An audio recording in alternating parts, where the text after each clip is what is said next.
Gates of Orchid and Iris is brought to you by listeners like you. Thank you. Remember to like, share, comment, review, and subscribe to our podcast. Hello, this is Gates of Orchid and Iris. I am the GM, Paul. And who is playing tonight? This is Sebastian, Cbass, and I'm playing Ikoma Chusei. This is Gatts, and I'm playing Kaio Suko. This is Ludo, and I'll be playing Matsu Erika. This is Rachel, and I am playing Kuni Suiko. I'm Mason, I'm playing Shishiro Saika. I'm Kay, and I will be playing various NPCs today.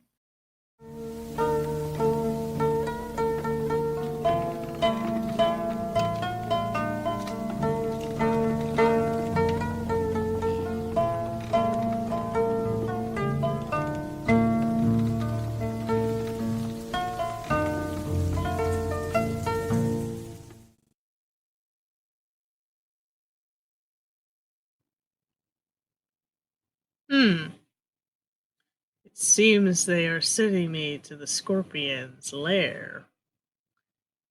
They are wishing me to become a Yoriki of the new Emerald Magistrate of Ryoko Owari. And to escort someone there as well who perhaps is also going to be a Yoriki, I'm assuming? Some Caillou. Well, both the Caillou and you are, well, I would not doubt the judgment of the Winter Courts, but I find this interesting. But I have full faith in you that you can actually get this job and may do it better than any of the other crabs that may have gone up there. I know you are strong of will, and you are strong of heart.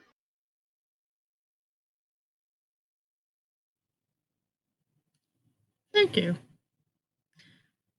I don't know very much about Ryoko, right? I do know it's the second largest city in the Empire, but do you happen to have some idea of how many crabs are there? Is it a small amount, a large amount? I know some things about Ryoko Owari. I know that the local leader up there is Yasuki Hyukin, and he helps the supply lines of medicine and other goods from Scorpion Lands and beyond to us. He's a good man.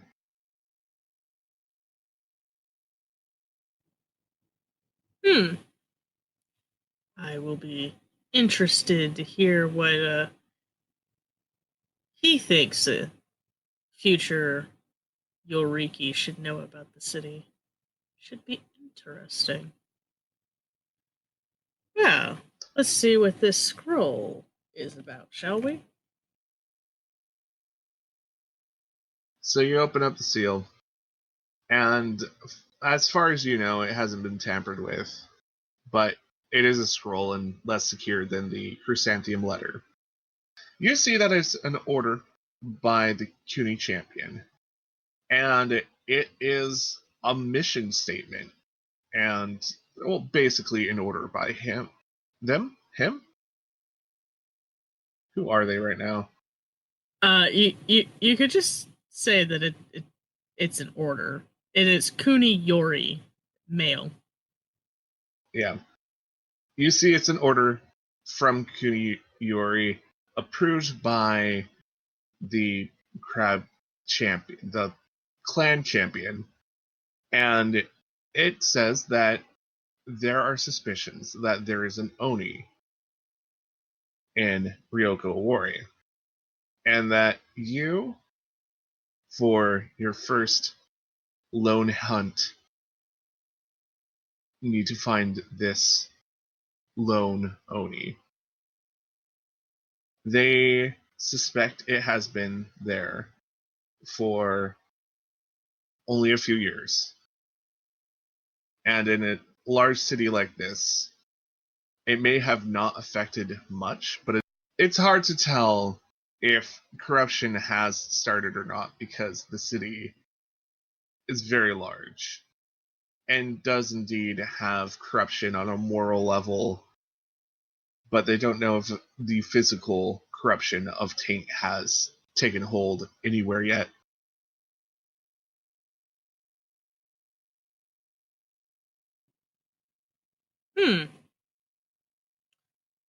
It appears that somehow an Oni made its way to Ryoko Owari. My task is to find it. I wonder, to have an Oni within city limits, somebody probably gave up their name. Ugh. It is a very large task.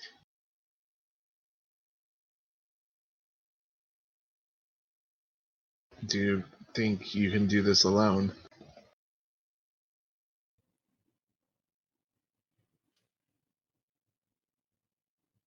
Well, an Oni does present a threat to the city. If I tell... when I find where the Oni is,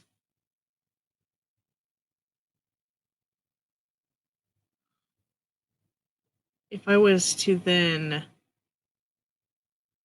tell the new Emerald Magistrate that there's an Oni there that needs to be defeated, I'm sure that person would want an Oni threat to the city taken care of. If it's something that's too large for me, I believe that I have ways of getting assistance. If push comes to shove, I'll yank on some of our more shadowy threads to get assistance. And you see her pick up the letter that's for the from the Winter Courts, and she skims over, and she looks up. I think the new Emerald Magistrate may prove understanding with this situation. Did you see the name? No, my brain stopped working after the whole going to be a Yoriki, but training to be a witch hunter. My brain went into thinking mode. And she nods and she shows you the name. It's an Asako, a phoenix. Well, this'll make the task slightly easier then. Perhaps I will mention it for... Perhaps that is one of the first things I should privately discuss with, knowing that the threat looms would definitely be of interest to an Asako. Yes, though I find it slightly off-putting that they have an Asako and they are willing to put a Kuni witch hunter there. And she gives you a smile when she says Kuni witch hunter.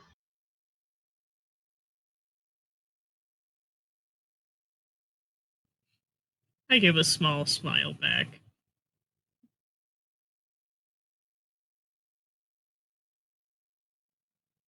It is a bit of a odd combination. If a Yoko shows up, wow, then it's not a coincidence. Let's hope that this task will be favorable for you. I know it will be favorable to you.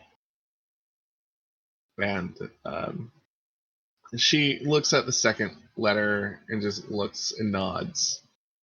And remember to hold these close. They do have contacts about who informed them about this. I nod my head. And she looks and reads the name. There's this Ayuchi Sadako that seems to have given them the most information.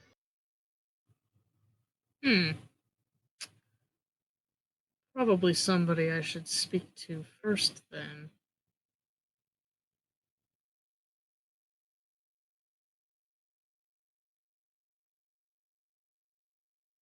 And she nods, and she places the papers in front of you. You have a long trip ahead of you. It looks like you'll have to travel to the Kaiyu lands first to pick up this Kaiyu Suko. Hopefully they prove to be a worthy ally, and I hope that they can assist somehow.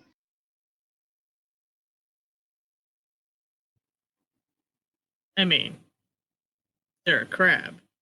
If they're worth their shell, then they'll be of some use.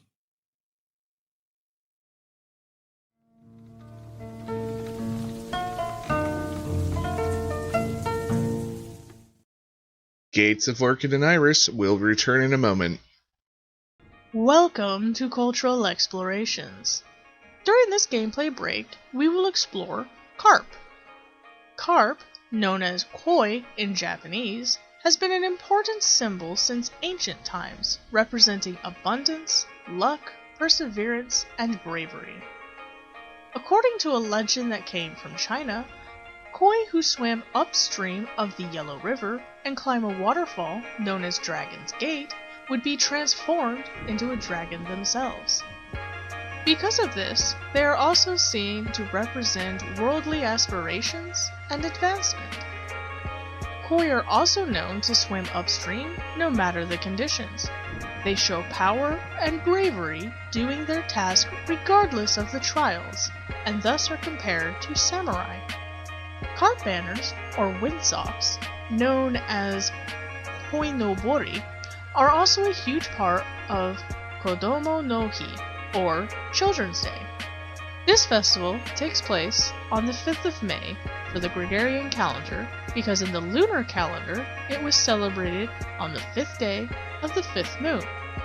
This is because matching the number of the day with the number of the month, such as 5-5 or 3-3, is seen as auspicious. Back then, the festival was known as Boys' Festival and celebrated a family's father and sons. Koi banners were flown to symbolize the wishes of the family for their sons to have courage and success like the koi who swims upstream. During this festival, a pole would be erected outside. At the top would be a banner with the family crest and colorful streamers. The next banner would be a black koi, which represented the father. The next koi would be slightly smaller and red for the eldest son. Each koi after would be smaller and smaller, and represent any other male children in the house with the colors blue, green, or orange. In 1948, the government not only made the 5th of May a national holiday, but also changed it to include females. Today, the red koi represents the mother, and the blue, green, orange, and even purple, smaller koi represent the children. It has come to represent family unity. No matter how it is celebrated, koi are flown to express wishes for their children to be successful in their futures. In Korea, carp symbolize fertility because of the 1,000 eggs a carp lay. It is also a symbol of rebirth, diligence, vigilance, and academic success. In China, carp represents strength, perseverance, ambition, and wealth. It also represents longevity due to the carp's long lifespan. During the Spring Festival, a fish will be prepared but left uneaten to symbolize having something left over. Thus, the fish, or a carp, symbolize abundance. Because carp typically swim in pairs, it is thought to symbolize unity and fidelity, and is an auspicious symbol for marriage. Pairs of fish, in various forms such as statues, are given as gifts to newlyweds. All over Asia and several other countries, carp or fish have long been auspicious symbols, and when respectfully placed within the home or around sources of water, can bring luck and success flowing in. Thank you for listening. Want to hear more explorations or about Hina Matsuri? Visit our Patreon for these and other rewards. And now, back to our tale.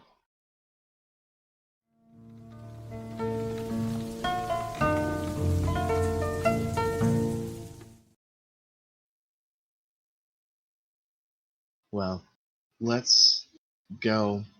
I will help you pack if you need it.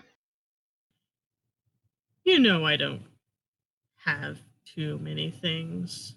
It should be quick to pack. You see my expression kind of go to the ruminating about just how much time and it will actually take. And it's like, I should be ready to leave in the morning. When? I reached for the letter again. I'm like, when was I supposed to be there again? So you look at the letter right now, and current time. It's the 23rd of Tiger. It is the absolutely last week of Tiger. And when you are supposed to be there, and they must have calculated, or tried to calculate how much time it would have taken you to get there by normal roads and not shortcutting anywhere, that you are supposed to show up by, by the 7th? So that gives you about 2 weeks. Well, a little less than 2 weeks because you have to travel to the Caillou Lands first, but they're expecting you to arrive around where most people are starting to do plum blossom viewings. It seems oddly romantic of them for you, them to have you arrive by that date.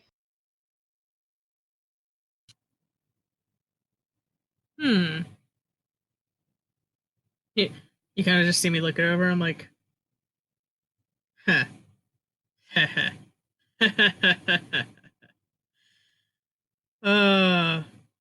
Suiko, whoever they got to calculate distance amuses me. I do not believe it'll take the amount of time they think it will take. Just how big do they think the crablands are? Suiko, what are you planning? They think it's going to take me 2 weeks to get to Ryoko Owari from where I'm at. I disagree with this calculation. She gives you this look of slight disapproval. What are you planning, Suiko? Well, I don't know about Caillou-san, but I don't think I'm going to dawdle on my way there. Because, if we arrive a few days early, it gives us time to get the lay of the land and figure this large city out before we have to suddenly start patrolling it. We'll make good time. Besides, how far away do they think I am from Caillou lands? It'll take what? 2 days for the caravan to get there? Psh. And she looks at you. And from Caillou lands?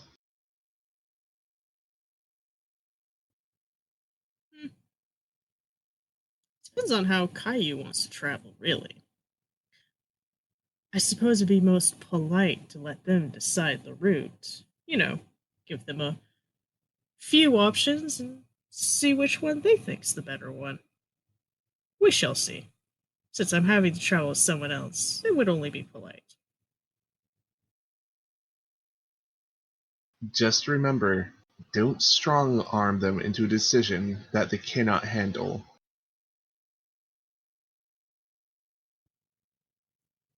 But adventure? What's life without it?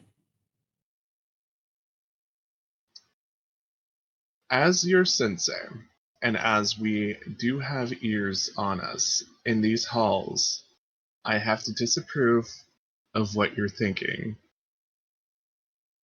But also, as somebody who knows you, I wish you luck on your adventures ahead.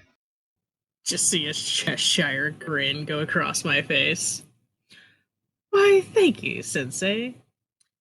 I do believe it's tea time now. Shall we? I think we shall.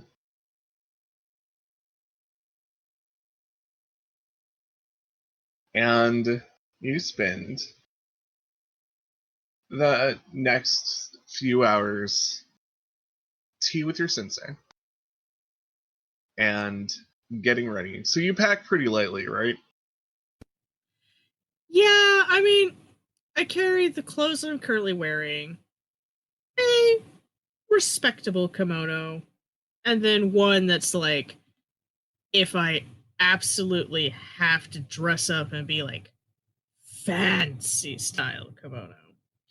And then I just have some books that I scribble in all my notes and things and scratch out my chicken scratch maps and that kind of thing. And what else do I pack? I pack my makeup kit and oh yeah.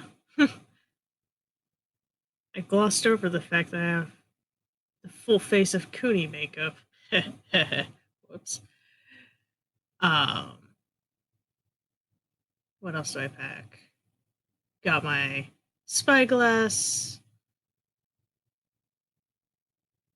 Just odds and ends here and there.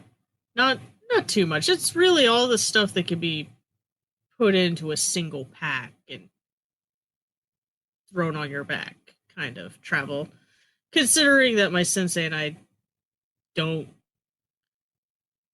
particularly stay long periods of time places. We have our home base that we work from, which is her home.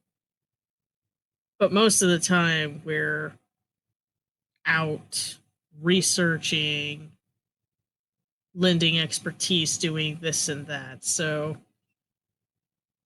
really for the past year, this is probably the longest we've stayed in a single location. So yeah, we don't really we're not ones for packing a lot of items, and I generally just don't own tons of items in the first place. Kind of just goes with the lifestyle. So you pack up, and you make arrangements with a caravan to go to Caillou lands.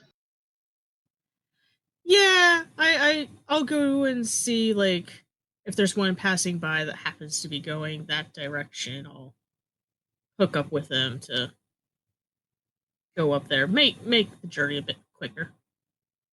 Mm-hmm. So you do that. The next morning, you are on a caravan going to Caillou Lands. It doesn't take you too much time to travel this way. They're quick and efficient and well guarded. And if there are any problems, which there aren't really any problems at right now, especially on this side of the wall, everything's pretty contained on the Shadowlands side. You guys go up. You go north into the Caillou Lands. And they take you as far as you can, and you do the rest on foot. And you notice that Caillou Suko's house is not like the rest of the villages and stuff that are like close to the wall. It's actually a bit further east than most of the other villages. And you can find them because you have the address, and you make it to this little tiny town where there's not many samurai. Like Caillou Suko is probably one of the few samurai that are actually in this little town. And you notice the house. It is small. It is quaint. It is on top of a hill, and it's surrounded by a gate that, one can easily see through. And there's a garden, and it doesn't look like the garden's been that well attended. Even then, it still looks like someone has a little bit of money to afford the garden in the first place. And do you do anything before you enter the property through their gate, or?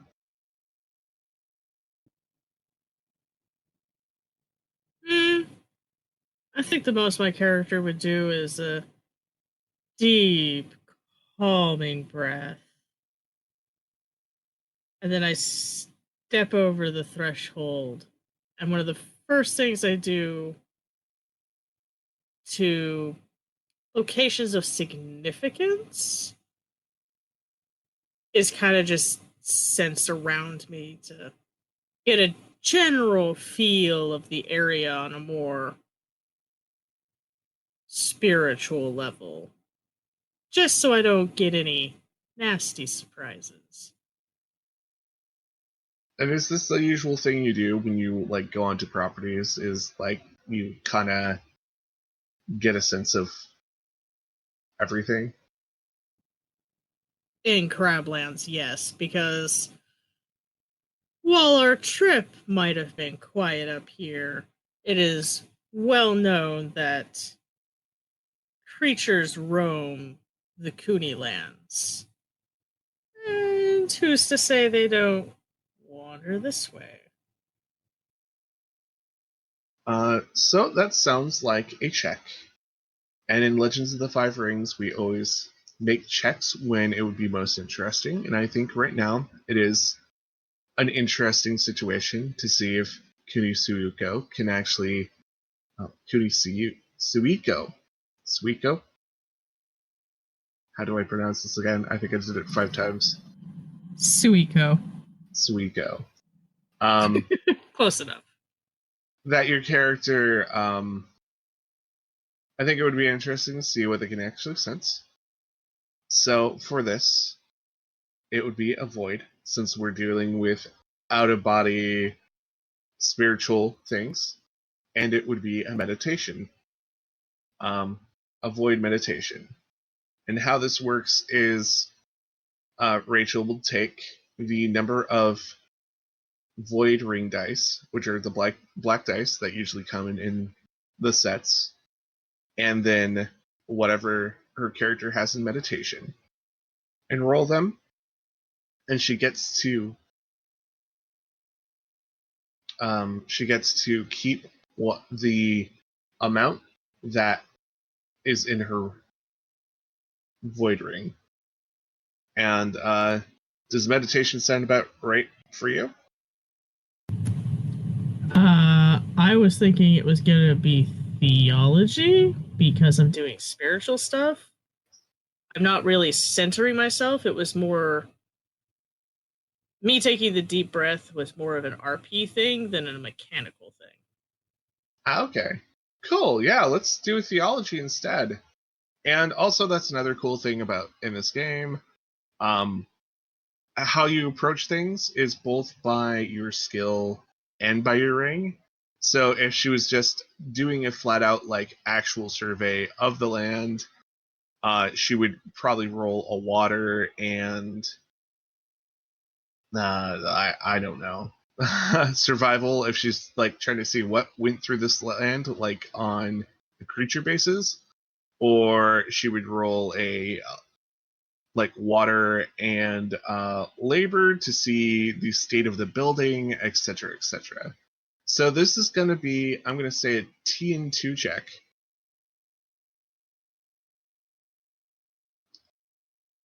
And yeah, roll that check. I succeed. You succeed. And so you step over the threshold, and it is like going into almost a different climate. Things are a little bit colder. You can feel something almost try to steal away your breath.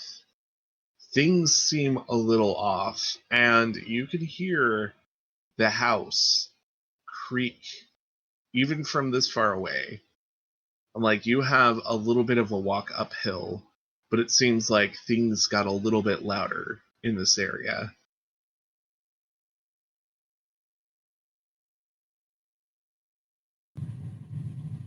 Just occurred to me that I have 6th sense and could have re-rolled 2 of those dice anyways. Ha ha ha ha. Anyways. Huh.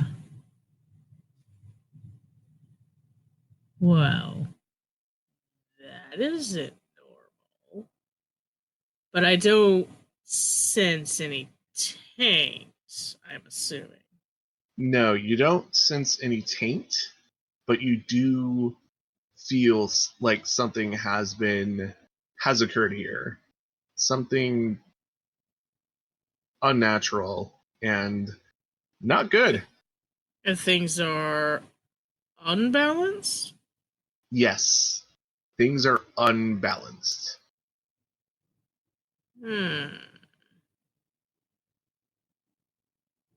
I'll kind of stop and just kind of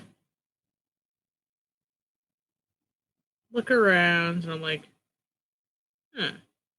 this should be investigated. But first, perhaps I shouldn't stand here like a strange person. And I proceed to go up to the door and knock on the door.